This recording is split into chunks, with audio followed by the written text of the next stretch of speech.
झारखंड का एकमात्र पंछी अभयारण्य साहेबगंज जिले के उधवा का पतौड़ा झील है। वर्ष 1991 से अस्तित्व में आया यह झील पर्यटकों को काफी लुभाता और आकर्षित करता है। आपको बता दें, 7 समंदर पार से पंछियों का झुंड हर वर्ष जनवरी से मार्च तक उधवा के झील में जल क्रीड़ा करने के लिए आते हैं और इन पंछियों को देखने के लिए रोजाना सैकड़ों पर्यटक भी उधवा पहुंचते हैं।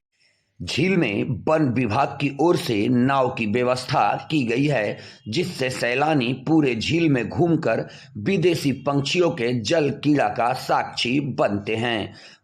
पर्यटकों को रहने के लिए वन विभाग की ओर से व्यवस्था की गई है। 3 वन कुटीर बनाया गया है जो कम भाड़े पर उपलब्ध कराई जाती है। मालूम हो कि झील के इर्द गिर्द रहने का कोई न तो होटल है और न ही लॉज है। इसी को देखते हुए वन विभाग ने पर्यटकों को रात बिताने का इंतजाम किया है, जो एक होटल के रूप में दिख रहा है। इससे राज्य सरकार को राजस्व भी प्राप्त होगी। उधवा पंछी अभयारण्य के विषय में डीएफओ मनीष तिवारी ने बताया कि उधवा झील बहुत जल्द रामसर घोषित हो जाएगा।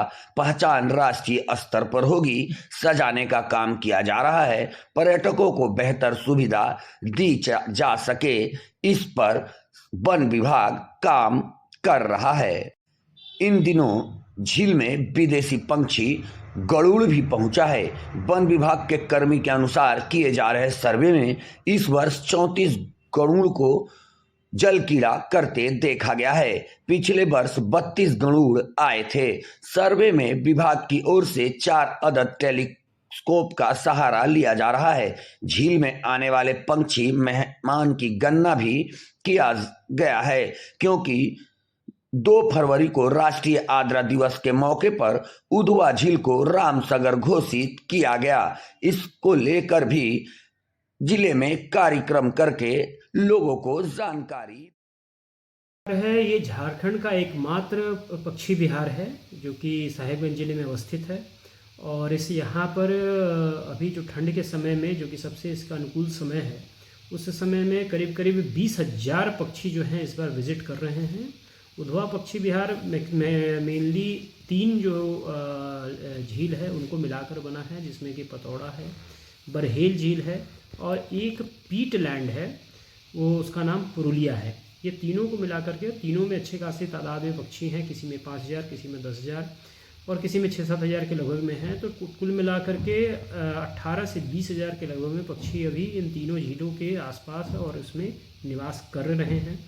जिनमें से बहुत से जो पक्षी हैं वो विदेश से आ रहे हैं, अलग अलग हिस्सों से आ रहे हैं, जहाँ पे रसिया है, मंगोलिया है, चाइना का कुछ पार्ट है, वहाँ से आ रहे हैं, जैसे northern pintail, red crested pochard, Eurasian कूट, ये सब सभी हिमालय क्रॉस करके आ रहे हैं। इसके अलावा बहुत सारे ऐसे पक्षी हैं जो कि हमारे देश के अलग अलग कोनों से आ रहे हैं, जैसे कि यहाँ पर ड्रैंगो हो गया या गल है।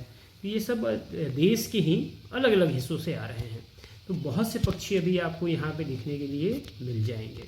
आपकी जो अनुभव है उसको हम और अच्छा करने के लिए यहाँ पर NIC का स्थापना किया गया है, जहाँ पे आपको पता चलेगा कि जो वेटलैंड है, वेटलैंड किसे कहते हैं, इसकी इम्पोर्टेंस क्या है। क्योंकि वेटलैंड में ऐसा नहीं है कि सिर्फ और सिर्फ पक्षियों का निवास हो रहा है।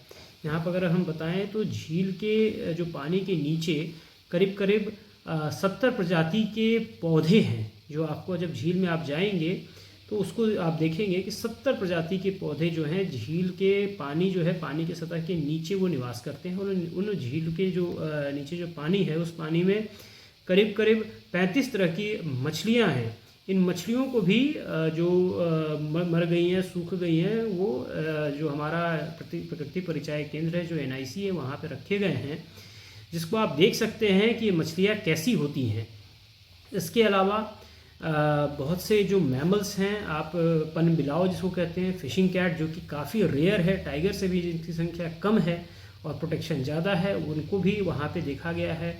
ऊद बिलाव जिसको ऑटर्स कहते हैं, वो भी वहाँ पे दिखने को, अगर आपके भाग्य सही रहा, मिल जाएंगे। टर्टल्स जो शेड्यूल 1 स्पीसीज़ हैं, फ्लैगशिप टर्टल्स इसको कहते हैं, और भी इनके जो वैराइटीज़ हैं वो भी आपको वहाँ पर देखने को मिल जाएंगे, जो कि अलग अलग जगहों पे, जो ऊंचाई की जगह है वहाँ पे बेस्किंग करते रहते हैं, धूप सेकते रहते हैं। इसको अनुभव को और बढ़िया करने के लिए हम लोग वहाँ पर डल झील के तर्ज पे शिकारा जो है वो हम लोगों ने उसका स्टार्ट किया है। करीब करीब 100 या 150 रुपये जो वहाँ के जो हमारे वन समितियाँ हैं वो इसको ऑपरेट करती हैं, और फ़ायदा जो भी है उनको वही लेते हैं। तो 150 के करीब करीब शायद वो पूरे के पूरे नाव को अगर आप करेंगे, हायर करेंगे, तो उतने रुपए वो लेते हैं। उसके अलावा बच्चों के लिए वहाँ पे झूले का प्रावधान है। अभी कैफेटेरिया, एक छोटे दुकान तो भी है, लेकिन हम कैफेटेरिया का भी वहाँ निर्माण करा रहे हैं, ताकि आप लोग अगर फैमिली के साथ या बड़े ट्रिप में आए तो कैफेटेरिया से भोजन प्राप्त कर सकते हैं। पूरे क्षेत्र को एक संरक्षित क्षेत्र जहाँ पे आप आएंगे वहाँ पे संरक्षित किया गया है, ताकि आपको किसी भी तरह के हुड़दंगियों और किसी भी असामाजिक तत्वों का सामना न करना पड़े, और आपका जो एक्सपीरियंस है वो काफ़ी सुखद रहे, और आप यहाँ से अच्छी चीज़ों को साथ लेकर जा सकें। इसके अलावा झील के चारों तरफ जो जिला प्रशासन है और उनके द्वारा भी रास्ता का निर्माण कराया गया है। आप इसके चारों तरफ से घूमकर झील का आनंद ले सकते हैं। वॉच टावर्स है यहाँ पे, आपको अगर आप चाहें तो रेंट पर बायनाकुलर्स और भी चीज़ें को ले सकते हैं। ठहरने का अगर आपका विचार है तो ठहरने के लिए भी वहाँ पर उत्तम सुविधा उपलब्ध है। एक आपको होलसम जो एक्सपीरियंस है वो उधवा पक्षी विहार देगा। और मैं आपको एक ये भी बता दूं कि अभी तो मैंने ये बताया था कि हमारे झारखंड का और इनफैक्ट ईस्टर्न इंडिया का एकमात्र पक्षी अभ्यारण्य है। ये बहुत जल्द रामसर साइट होने वाला है। बहुत जल्द का मेरा मतलब है कुछ सप्ताह में या हो सके कुछ दिनों में ये रामसर साइट घोषित हो जाएगा।